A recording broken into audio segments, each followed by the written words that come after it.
Welcome everybody to Webinar Wednesday, and thank you for being here. And I know we're competing a little bit with the new premiere of Survivor on the Wednesday night, but you know what? It's great to be here. We have Mike McCoy here to talk about mentoring programs, effective mentoring programs.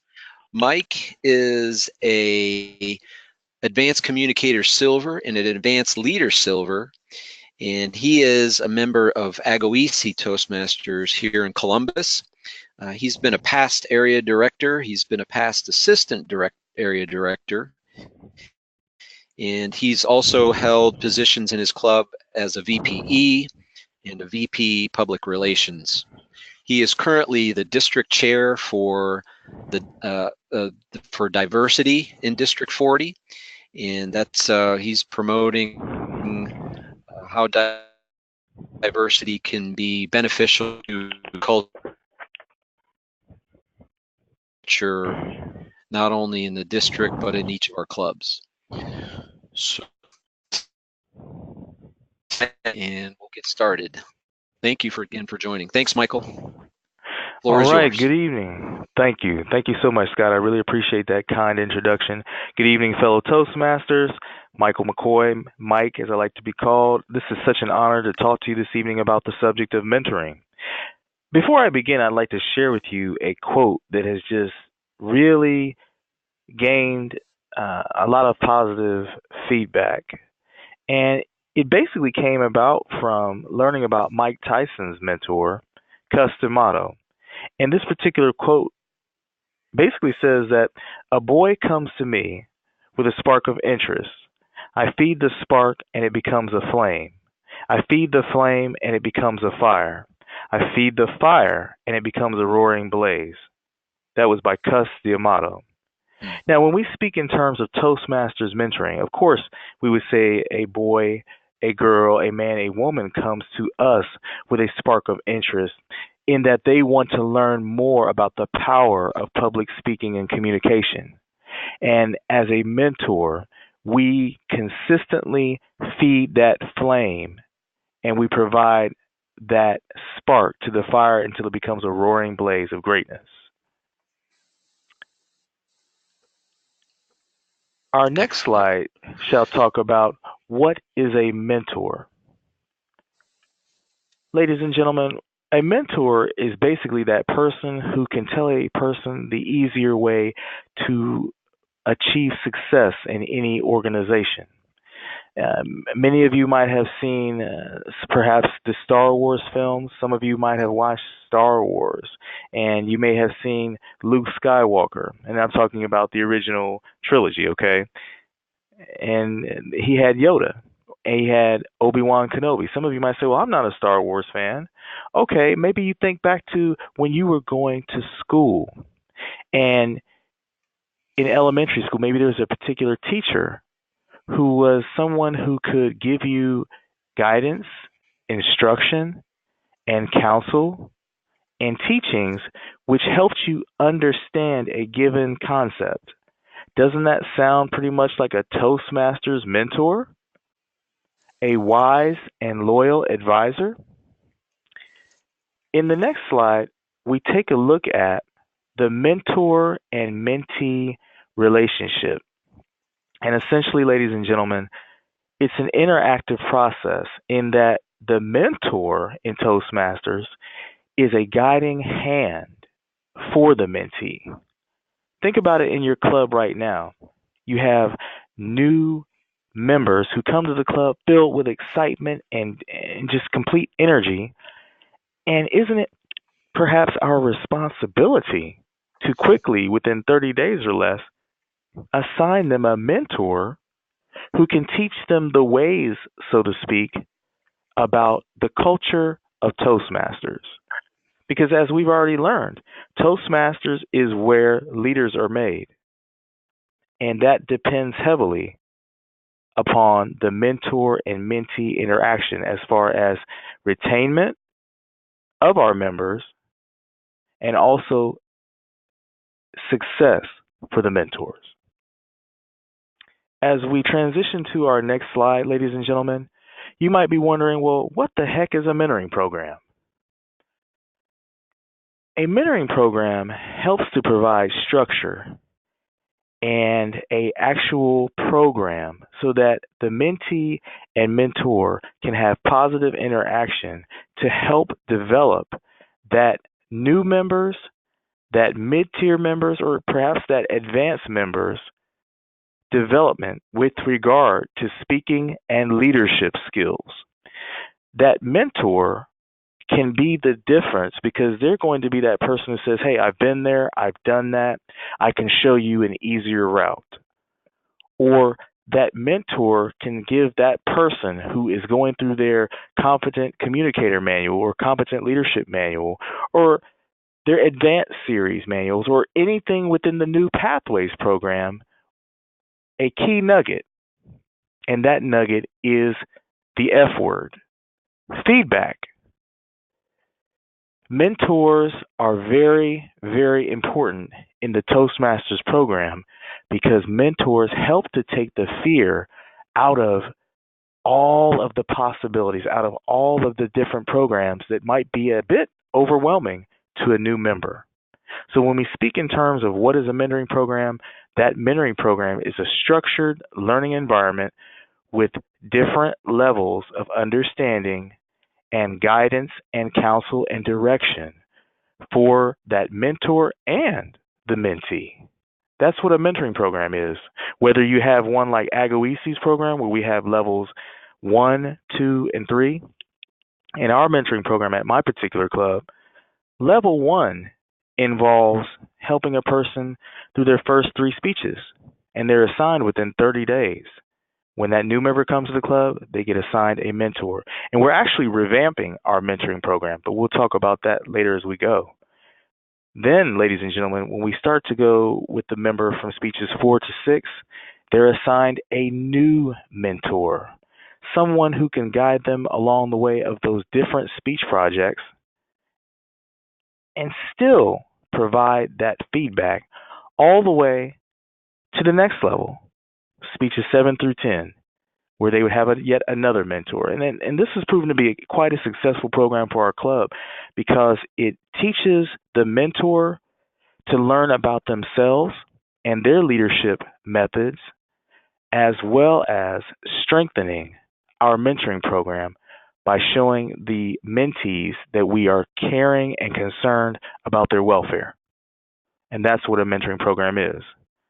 Caring, concerned, structured program designed to help our new Toastmasters be successful. As we take a look at our next slide, who can be a mentor? I think this is phenomenal. Any club member who has the desire and time can be that mentor. When I speak about mentoring, I love to bring up the point about attitude. Because if you have a positive attitude, if you're someone who says, guess what, I can sit down and have a cup of coffee, I can give a person 30 minutes of my time to sit down and take a look at a person's manual and learn more about the mentee and allow the mentee to learn a little something about me, we can facilitate that cycle of communication at that lower level that turns into a higher level of individual and group success. I mean, think about it in your clubs. How many times have you seen where a new member comes in and someone took the time to teach them to write their names within their CC and their CL manual? Or someone took the time to teach a new member about how to be the timer or how to fill any of our various roles within our Toastmasters meetings. Ladies and gentlemen, if you've done any of those things, you can be a mentor. Isn't that just one of the greatest things we can think about? Sharing the gift of Toastmasters with our new members and then developing them with positive mindset and skill sets simultaneously. That's what mentoring is. It's energy. It's a passion for Toastmasters, both at the club level, at the area, the division, the district, and the region. Mentoring cascades, both upward and downward, and we see it every day, even at our conferences, because someone had to pass the baton to the next person to take on the role of putting on a conference, a TLI, area and club and multi-area contest. That's mentoring, if you think about it. As we transition to the next slide, when we think about the benefits for your club, my goodness, Agawisi, I don't know if you heard much about us, but we've been 10 of 10 as far as our DCP goals for the last 11 out of 12 years. And I'd like to attribute a piece of that or a portion of that success, of course, to our outstanding command liaison, Mr. Don Schulze, but also to our committed mentoring programs, which he has impressed upon us to continually recycle and regenerate. Mentoring helps to develop much higher standards because if you think about it, when you have a mentor who says, you know what, I watched you give your speech presentation. I think it was a great speech, but yet and still, you might have done this differently. And here's why. You also, because of having a mentoring program, people feel as though you care about them. And if people think that you care about them, they're more likely to stay with your club, or even better, with Toastmasters. Those are some of the key benefits for your club. Much more satisfied and fulfilled members who have a strengthened knowledge about our Toastmasters International program. And as VPEs, let's face it, our education and awards, our DCP goals are met because of the people who we can light their fire and they take off and run. That's what I've learned about the benefits of a mentoring program. Next slide. This is hot. Benefits for members. As we know, as VPEs, we generally only do the job for about a year. But when we speak in terms of succession programs or passing the baton and providing confidence and developing leadership skills, a mentoring program does that because you've got to have a listing of who's going to need a mentor, how you're going to assign mentors to different people. And as a VP, it's not as though you're busy, but then you might even break out that responsibility to another member or establish a council like we did at Agawisi. We actually set up a mentoring lead. This year, I'm the mentoring lead. So I'll be having a meeting in the next week or so to talk and to ensure that our mentoring program is tweaked based upon the number of members that we currently have and if we have any newer members in the last 60 days. Secondary benefit for the member, they're going to increase their public speaking skills a little bit faster because you've got someone who is providing that face-to-face caring check upon a new member as they go from speeches 1 to 3. And that is critical when we speak in terms of how a new Toastmaster views the importance of completing their CC in a given time frame. Because let's think about it. Think back to when we were new Toastmasters. I can remember my first mentor, Mr. Michael O'Rourke, fantastic mentor, Mr. Frank Chi. Mr. Chi taught me to always say yes when it comes to Toastmasters. He said, one day you will be an area director. One day you will be a DTM. And I'm approaching all of those great goals. But it's because someone took the time to say, he spoke it into existence. That's what mentors do. And then as a member, it makes you want to push yourself a little bit harder. Benefits for the members is that they're going to learn the skill sets of our system. They're going to speak positively about it. And most importantly, the members can execute. Next slide. When we speak in terms of living and learning Toastmasters, we have to take a look at the perspectives of a mentoring program, level 1. The Toastmasters mentor mentors the member for their first 3 speeches of their competent communicator manual. That is so critical because we've seen so many members who just quite frankly fell off the program because they had no one to guide them through some of the more difficult projects. So if I'm able as a mentor to work with a member, brand new, one-on-one, and provide valuable feedback and evaluation, the member is much more confident to step out on their own. And within 6 months or less, we've seen people who were just cranking out their CCs, and they were able to master the project. That's the benefit of a level 1 mentoring program.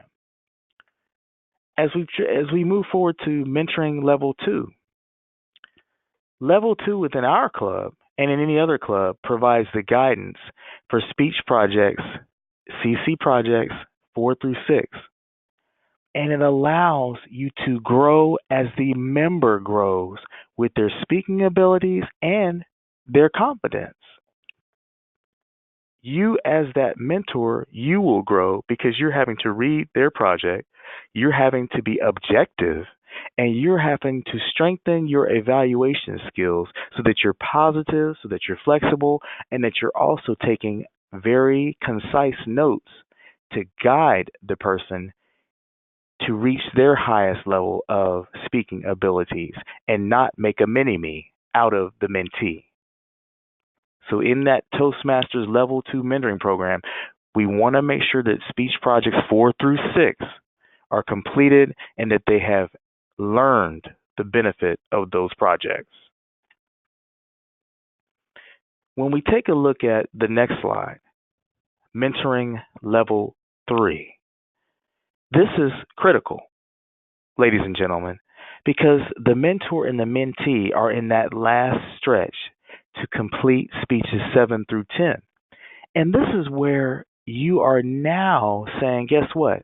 We're going to tie together those other projects to strengthen that last home stretch of speech projects 7 through 10. And also you start feeding that new member opportunities, at least we do in our club, to serve on a particular speech contest.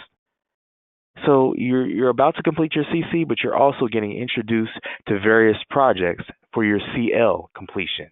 And we find that to be very, very successful here at Agawisi, a group of individuals seeking self-improvement, number 3,500, been around for greater than 50 years.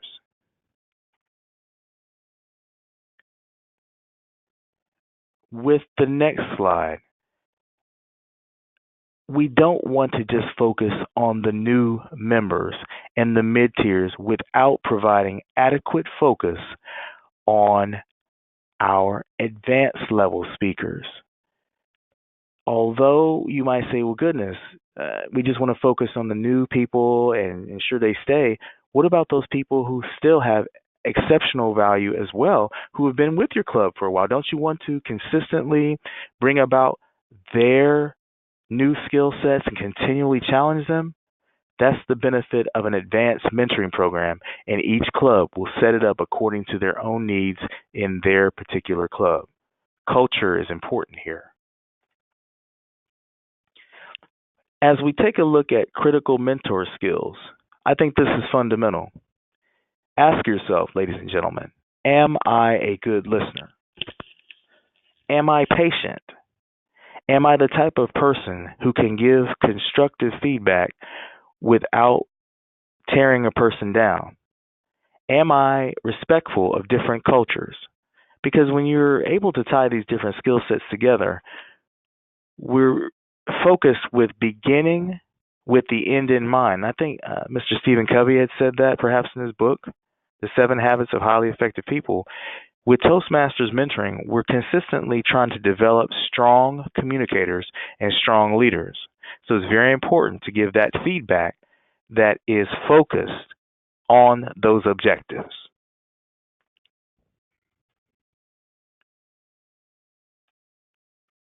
As we move forward, everyone should be mentored. Everyone can be a mentor, but it's up to you. It's going to be that individual choice. Are you willing to take, as I call it, the leadership challenge? Because mentoring is a fun process. It's a challenging process, but it's one that requires a great amount of patience. If you're not patient, although you mean well, you can make a person freeze up. And you can cause a person to not necessarily want to step out and try new things. So as we are bringing closure to this particular mentoring session before the Q&A portion of the briefing, I think that we should consistently remember that we are, as Toastmasters leaders and mentors, the people who provide the spark, which will become a flame and eventually a roaring blaze throughout our district. Thank you, ladies and gentlemen.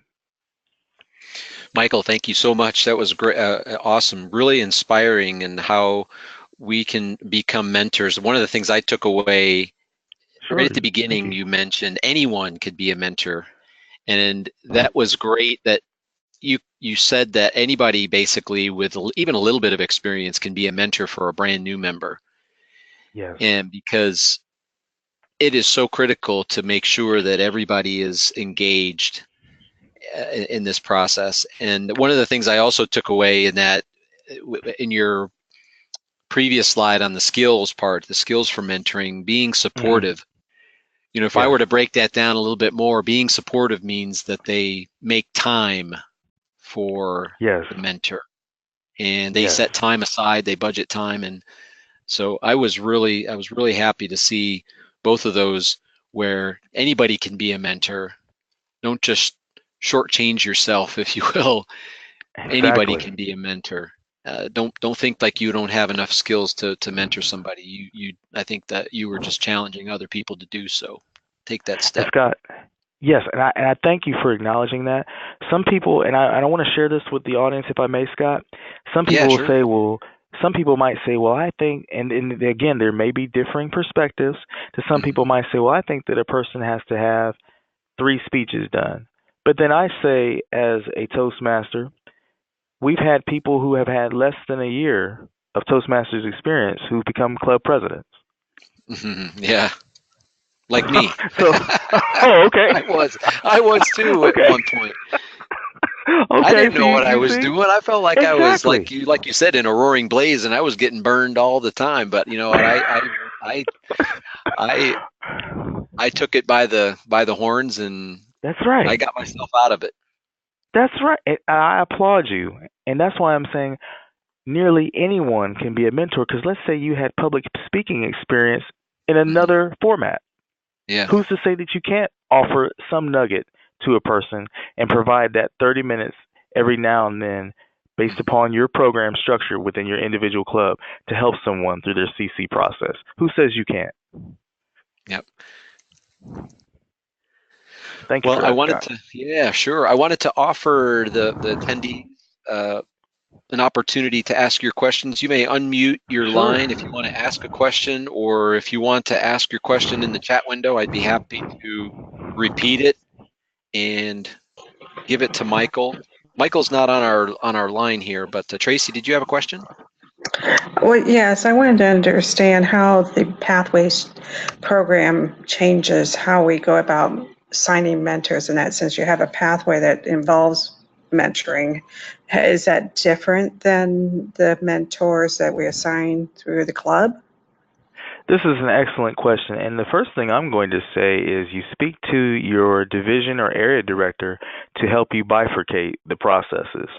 You see, at the club level, you can be having a consistent mentoring program. And then with this new infusion of the Pathways process, it can present an opportunity to bridge the 2 processes.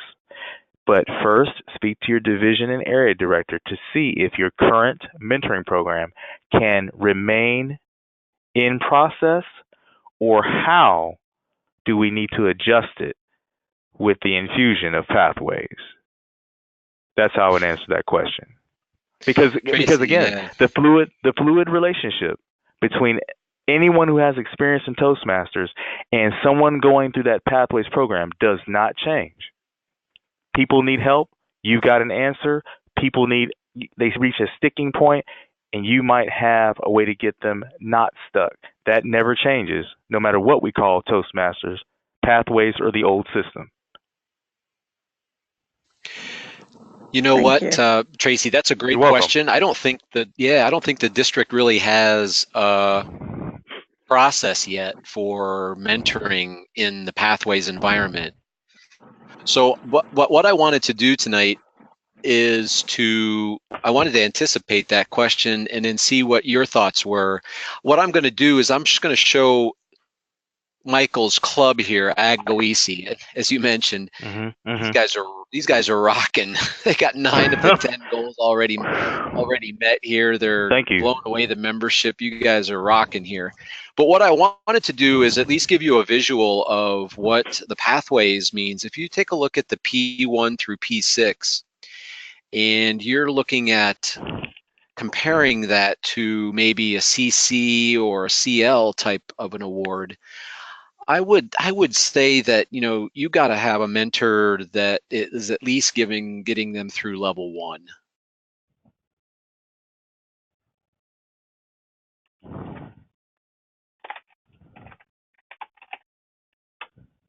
One is kind of equivalent to kind of like a half of a CC, maybe, if you were to say, and maybe has some leadership qualities in there as well. So I'm thinking that a mentor probably stays in there for, you know, I'm just going to go out on a limb and say maybe level 1. I don't know if there's anything that is written in Toastmasters yet on the mentoring program for Pathways. I haven't seen it. So Michael hasn't seen it, and I haven't seen it either. And I've been in Toastmasters for 5 years. I've seen it. So I don't know if anybody else, Stephen, do you have any insight into this? Yes, this is Steve Lanham. I'm serving as a Pathways guide, and we have a member in our club, Arlene McMahon, who has actually been through most of the program in another club in another district. So Wow, she's helping me understand the mentoring program. And I've also talked to Larry Goldsmith, the former district governor, who's done the same thing. He's got a head start. And I sent this question to Toastmasters International too. And one of the requirements in Pathways, to become an officially certified mentor, as you may have heard in your presentation on the Pathways program, to do that, you go through the entire mentoring module, which is 4 different modules, and complete a path, and you'll be a certified Pathways mentor. And to earn your advanced mentoring award, you need, and along the way, you will need to mentor an individual in the club for at least 6 months and spend at least 2 hours per month with that person for a total of 12 hours. And that's one of the steps to becoming an official certified mentor. But after that, you know, how you choose to mentor a person, according to the way I understand it, and I have a second question now to Toastmasters International on what happens once you get that certification. What are the requirements? And I haven't seen any, and I haven't heard back from them on that yet. So I don't know if there's any hard and fast requirements on that at that point. So right now with the CC, the requirement is you help someone through their first 3 speeches, and you have achieved that element in your CL manual as far as mentoring someone. That's a little bit different in the Pathways program. So it sounds like it may be a little bit more stringent in the mentoring program, where you have, sounds like 6 months and 2 hours a month, and a person has to also go through a path to be a mentor, to be an official mentor per se. To be an official mentor. And you know, that doesn't mean that we can't have, like we already talked about, people mentoring other people doing things, but it just wouldn't count as towards earning the mentoring designation in the Pathways. Gotcha, that makes sense. Well, I appreciate that, Stephen. It sounds like you have some experience with that. Yeah.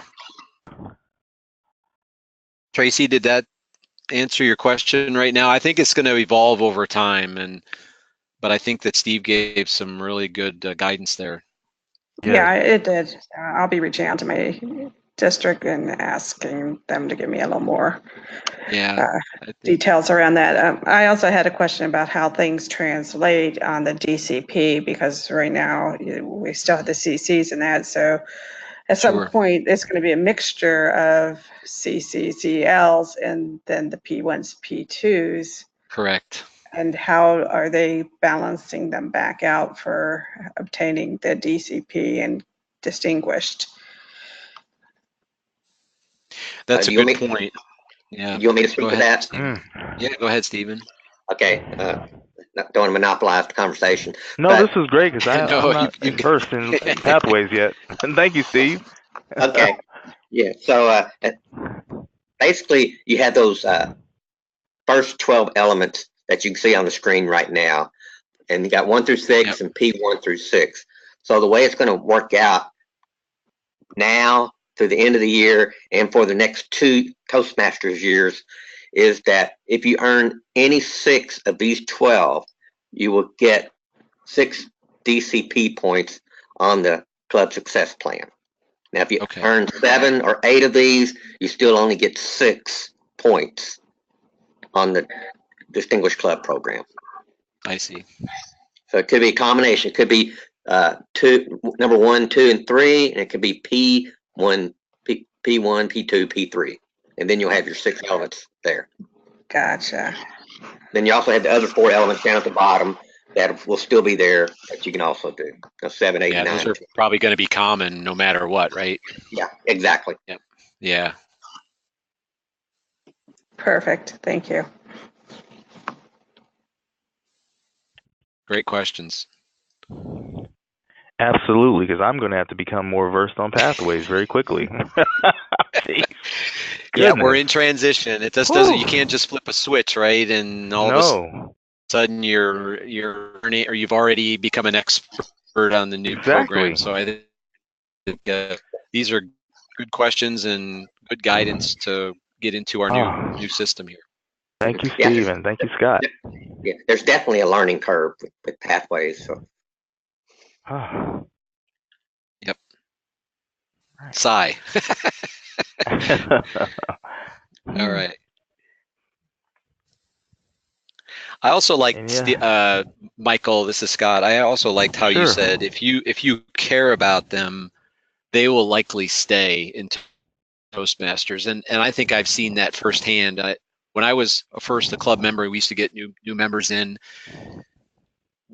There was some, and even including myself, who didn't necessarily reach out to some of these people, these new people, and they didn't feel like they were.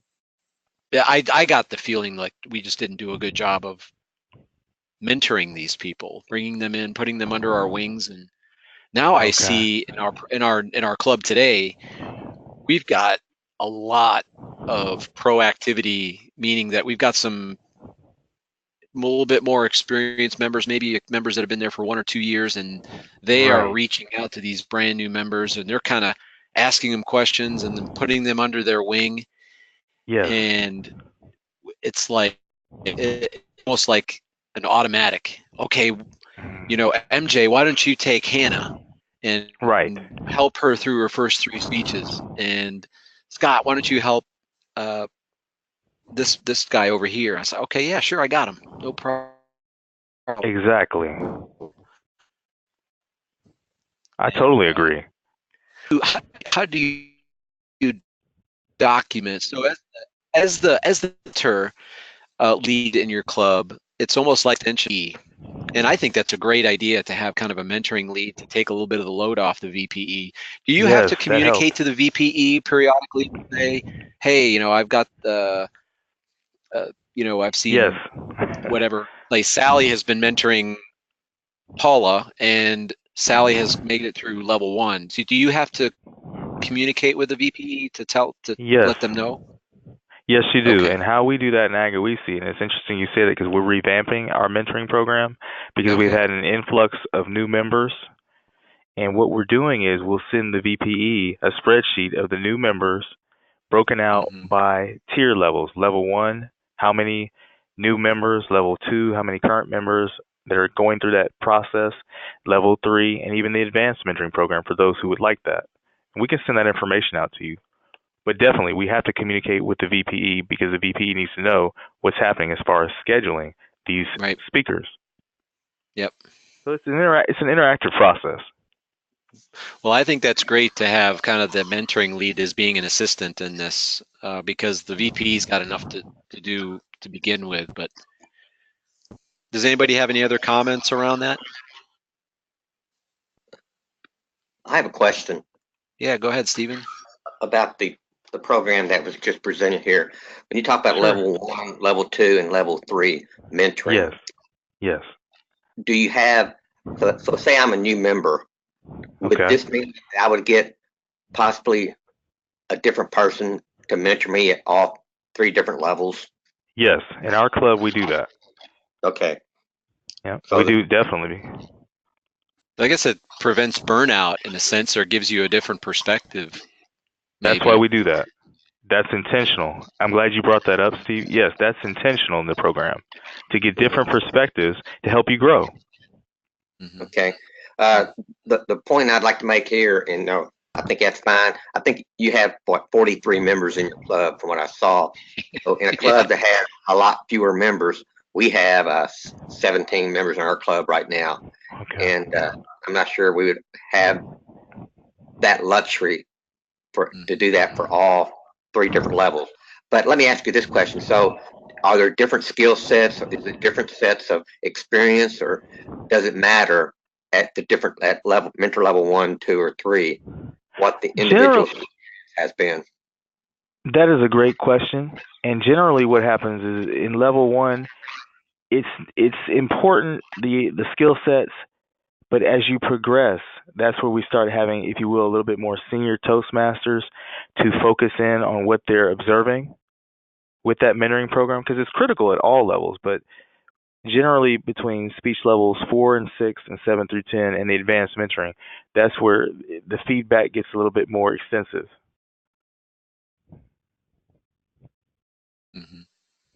And so it's critical at all levels, but yes, definitely. And also to your second point, I would offer this as a consideration, Steve, and anyone else who might have that same question. How open are you to reaching out to other clubs to see if they would be willing to participate in your mentoring programs? If you don't have enough members, because we just happen to have the luxury of having 43 to nearly 50 members almost, but like you said, everybody doesn't have that luxury. So do you think it might be good to see if some people might be willing to share a little time to mentor outside of the club with members? I mean, that's something we've discussed in different clubs that I've been involved with. So, how did that go? Well, we've never actually done it. So, I mean, it's just something that's been discussed, but it's never actually happened. And of course, that means that there has to be some connection and communication between the clubs, and that we never got to that step. But yeah, it's something that we talked about. Okay. Oh yeah. Any other questions? Yes. Yu-Chin, go ahead. Yeah, thank you. Have you seen that a new member who expressed they do not need any mentors? Have I? And I want to go ahead, Yu-Chin. Yeah. How do we deal with that kind of new members? They say that they don't need mentors. I think that's a very good question, and the way that I would approach that is to just recognize that each person has individual needs. This is a voluntary program, and some people might say, well, guess what? I appreciate you having that there for me, and if I need that, I will enter that, and we can at least assign a mentor to them. But if they do not choose to partake, they may not wish to do that, and that's fine. This is a voluntary program, but at least by having a mentoring program, if the new member gets stuck, there's a reference point quickly available to them other than simply the VPE or someone else. You have structure there. Yeah. That would be my answer. Yeah. But they don't have to necessarily participate, because some people are very strong coming into Toastmasters, and they're like, you know what? I don't really need a mentor. I'm quite happy with my pace and my progress. I've seen that happen, and they do phenomenal things. But at least you have that structure there so that they can't say, well, no one even talk to me about the mentoring program. What's that? That might be a consideration. Okay, I see. Yeah, thank you very much. Thank you very much. I have another. No, you're welcome. Thank you. You're welcome. I have another situation similar to Steve. In our club, we don't have we only have 15 members. Okay. And I have seen that the mentor need to be trained. Okay. It's just not the person you can go ahead to have as a mentor. Some of them really do not quite understand our own the protocol or something. So that's why, how do you train mentors? Okay, excellent question. First thing is this. I want to say this. There's not a one-size-fit-all approach to how you train mentors. What you might do, and this is for anyone on the line this evening, is if you are amenable to this, you can reach out to your area and division directors to pose this question. Because within each division or area, this might be something we need to have a conversation about. And it might eventually get funneled on up to the trio to say, hey, can we put out a basic mentoring program for District 40 that can at least give you basic guidelines of how to train a mentor? Now, when you say, how do you train a mentor, that's a broad question. I mean, do we say we want a mentor who is at a certain amount of time in Toastmasters? Because you can get very stringent with this if you want, even at an informal club level. You need to be in the club 6 months, or in Toastmasters a year. Some people might say, well, this person is a professional speaker. They're just new to Toastmasters. So we love him or her as a new mentor. Or you have to have certain patience levels. I mean, how do you gauge these things? That's why I say it's kind of a funny system to this, but you can at least have stringent requirements for time. And then if you want to have at the TLIs and the conferences, maybe a basic mentoring session, we might be able to implement that at the conferences.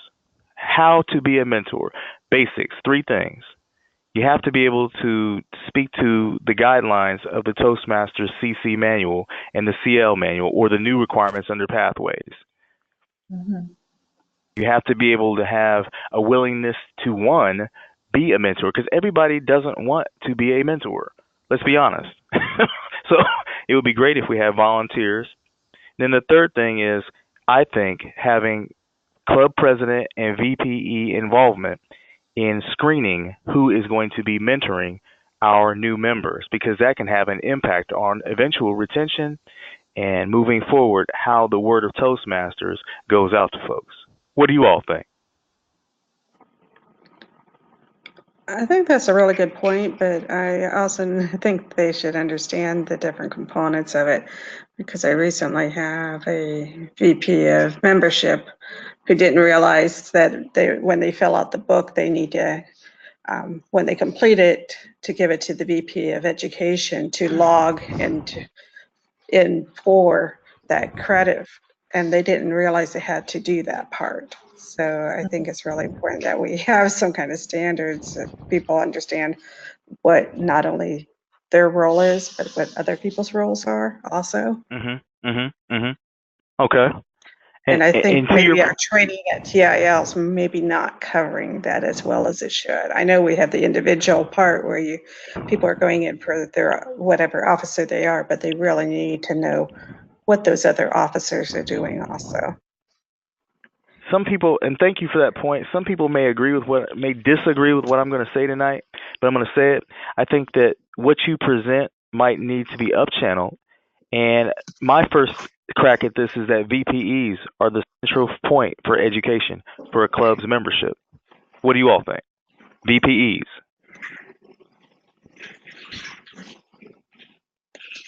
I think having been one myself. Yeah, having been one myself.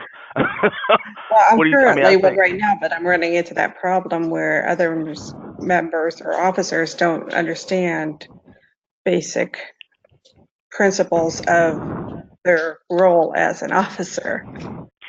Then can you please reiterate to them that manual that we get when we become officers? That we, in your XCOM meetings with your executive committees, you might say, I'd like to bring up a positive point concerning how we each, review our roles and what Toastmasters gives us about each role. And if we need to have an education session, the VPE can approach the club president and ask for time, throughout the schedule, maybe one meeting dedicated to going over the basics of documenting performance with regards to CL manuals or other documentation needs, and have that positive interaction between VPEs and VPMs and other officers. But it's continual positive and a collaborative effort that will make the success rate go higher in our individual clubs. That's how I would approach that. Gotcha. But that manual from Toastmasters, it tells us what we're supposed to be doing as far as leadership, but then there's going to be different little twists as far as each club culture, where you might need to say, hey, let's have a sit down at our XCOM meeting, our executive committee meeting, to talk about how we're doing things. And oh, by the way, did you know you can call Toastmasters International and they have an expert, as far as VPEs in education or VP membership or VPPR, who can help guide you through sticking points so that your club can be successful. I call Toastmasters International all the time when I have a question. That's great. And I communicate That's a great that. idea. Yeah. I mean, because I'm paying for this. we are paying for this, right? Right. That's my approach. And they're very friendly at Toastmasters International.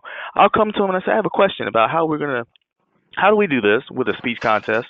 They say, hold on, let me get you to our VPE counterpart, or the technician, if you will, and they'll take an hour with you and talk about how you properly do things.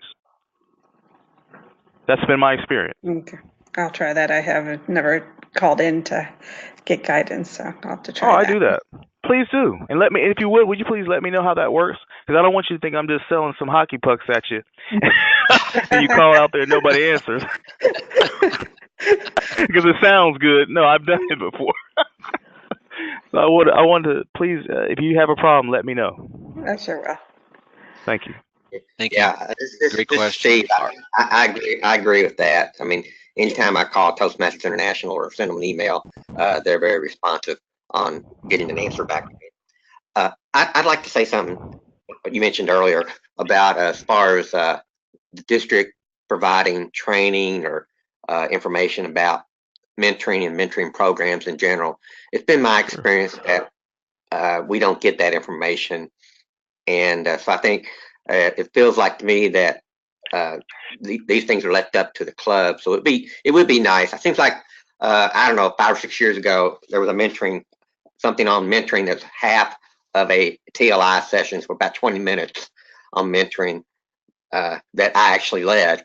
And so it's something I think that it would be very useful, but it's something that we don't really seem to talk about much in our training sessions. And that's why I'm so excited with Pathways is we're taking the mentoring program out of the back storeroom and putting it out in front of the store.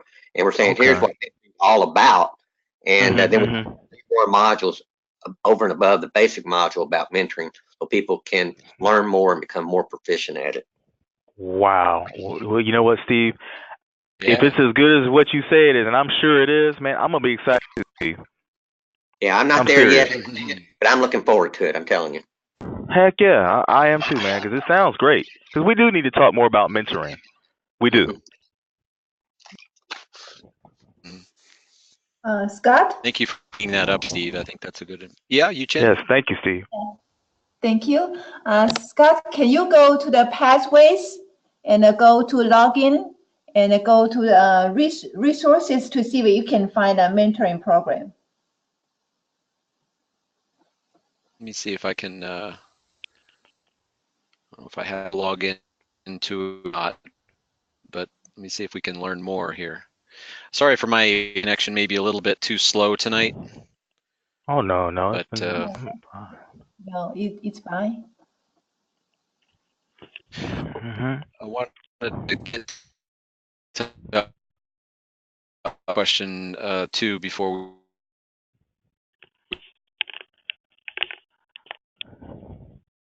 we leave here, but let me see if I can find something here.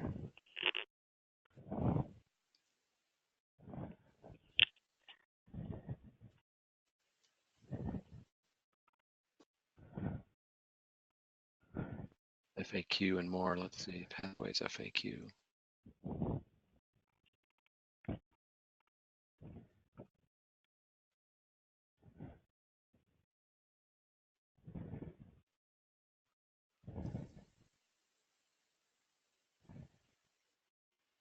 Service was bad, and this evening it was good,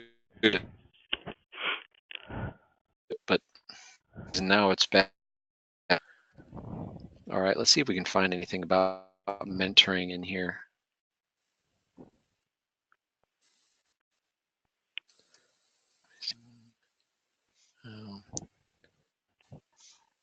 Four matches.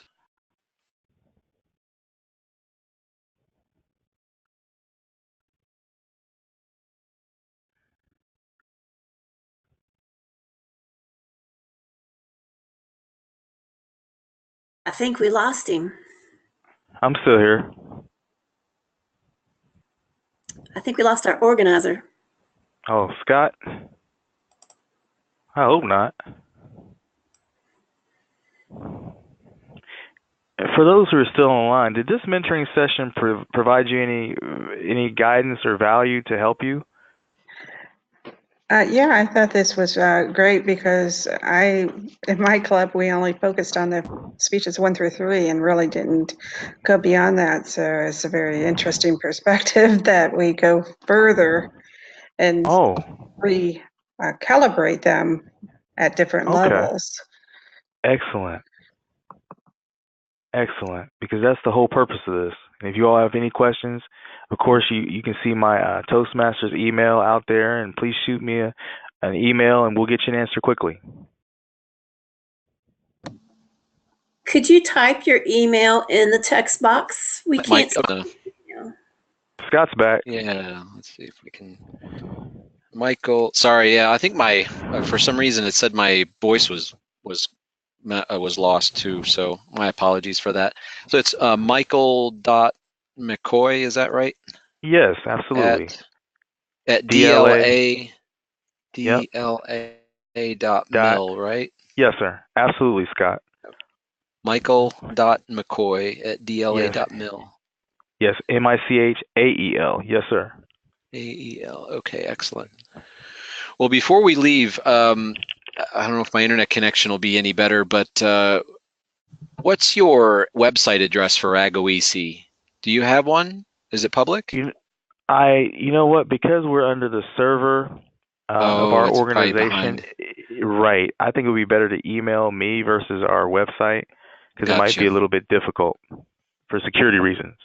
Yeah, I agree. Yeah, you're in the military, so you've got it's a corporate club kind of like, right? Right, exactly. Yeah. Okay, that makes sense. Well, Michael, we appreciate you being here tonight, and I just wanted to put up the closing in here. Yeah, I just want to put up the closing slide here. So remember, everyone should be mentored, and everyone should be a mentor.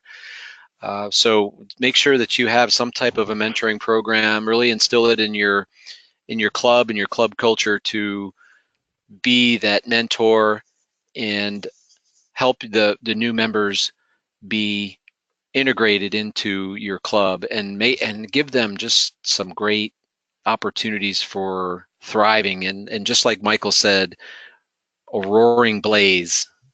Hopefully that spark can turn into a roaring blaze someday. Mike, any other closing comments? Yes. VPEs, be inspired. Don't be afraid to make mistakes. Get out there and do it. If you want some guidance, we can send it to you as far as our mentoring program. By all means, benchmark off of our mentoring program. And like we talked about earlier, let's build that bridge, of course, with the new Pathways program. But in the interim, have some type of mentoring program, informal, just so that your new members, your current members, and even the advanced level can view that, hey, I can go to my VPE, I can go to our DTMs. Remember, utilize your DTMs experiences because they're going to be our experiences to help us move forward.